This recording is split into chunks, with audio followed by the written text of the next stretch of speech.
Sa isang bansang maunlad tulad ng Amerika, hindi ho makakailang maraming mamamayan pa rin ang patuloy na dumaranas ng kahirapan.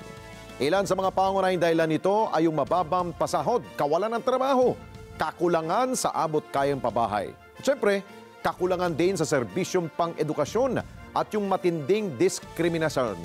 Kaya naman, mas pinaigting ng Iglesia ni Cristo ang pagkalinga sa mga nangangailangan sa pamamagitan ng lingap sa mamamayan. Ito po yung Care for Humanity program nila. Sa pakipagtulungan ng Felix Y. Manalo Foundation, nagsagawa ang INC ng sunod-sunod na lingap sa iba't ibang panig ng Amerika. Ellen Aguilar sa balita. This outreach effort today is one of the many ongoing Care for Humanity events that take place in our country and, of course, around the world. Sa pangunguna ng Executive Minister ng Iglesia ni Cristo, ang kapatid na Eduardo V. Manalo, noong Mayo 10 at 11 ay magkasunod na isinagawa ang lingap sa mamamayan sa iba't ibang dako sa United States.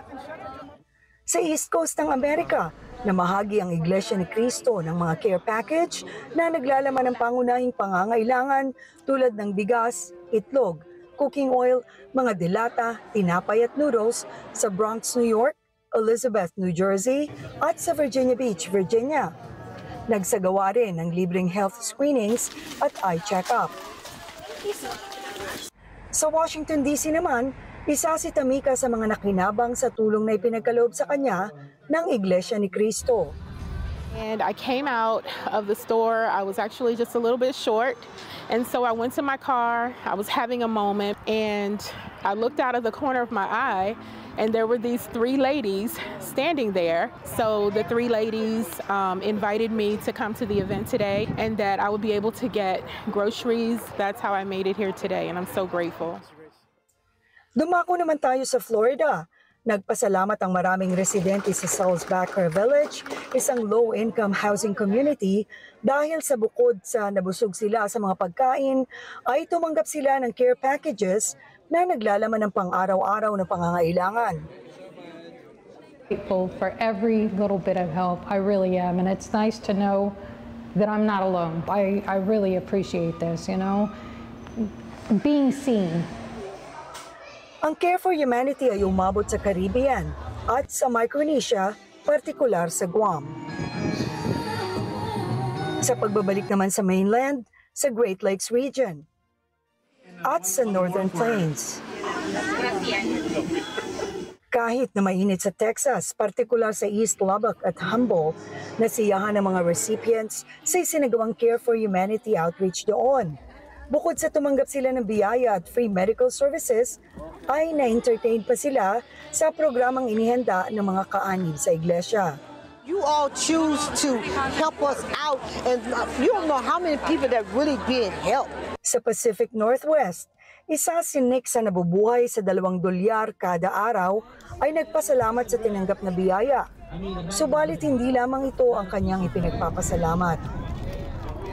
Prayed for me and I just let it all out, and because I was hungry, it's because I needed a prayer. I really appreciated the prayer first, because I walked up and that's what I really needed was a prayer more than anything.